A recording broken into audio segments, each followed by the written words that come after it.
This lecture, Prohibition and the Spanish Flu, 1919 to 1923, focuses on some of the key developments facing Canada following World War I. This was indeed a time of change. When the First World War ended, there was great excitement. Soldiers soon returned home and expected to have a smooth transition to civilian life.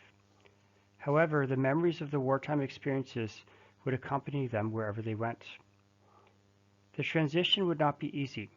There were also a number of post-war issues in Canada, most notably Prohibition, labor strife, and the Spanish flu. Post-war issues and events.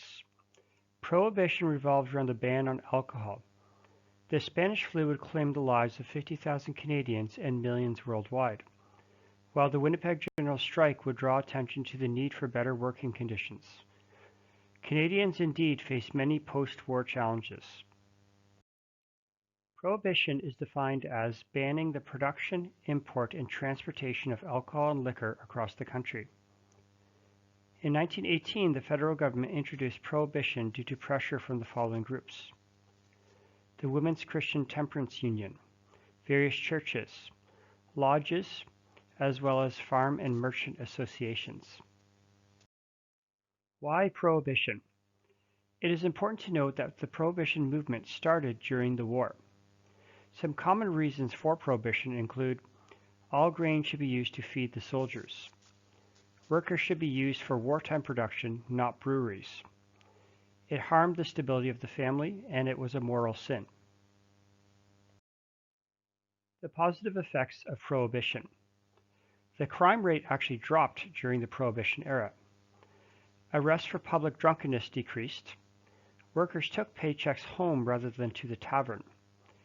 And it improved the efficiency of industrial workers within plants. The reality of prohibition. It was very difficult for the government to enforce, and many people illegally transported and produced alcohol. There are three key terms associated with prohibition: bootleggers, those who made and sold alcohol illegally; rum runners, those who smuggled alcohol; speakeasies, private clubs where alcohol was sold. Prohibition also existed in the United States, and organized crime grew significantly.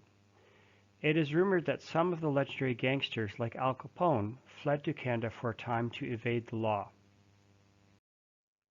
How long did Prohibition last? The government realized how difficult it was to enforce prohibition, and instead eventually chose to set up liquor control boards and tax the sale of liquor. The LCBO is known as the Liquor Control Board of Ontario. Slowly, prohibition was eliminated in all the provinces. The last province to eliminate prohibition was PEI in 1948. The Spanish flu. After the war, the soldiers carried the Spanish flu virus with them back to Canada. The virus quickly spread among the Canadian population. Soon schools, churches, theaters, and other places of meeting were closed in order to stop the spread of the virus. The virus would rise and fall for nearly 2 years from 1918 to 1920. The effects of the Spanish flu. 50,000 Canadians would die, 10,000 less than the amount of Canadian soldiers that were killed during World War I. Over 20 million people would die worldwide. It was a pandemic that devastated a nation recovering from the war.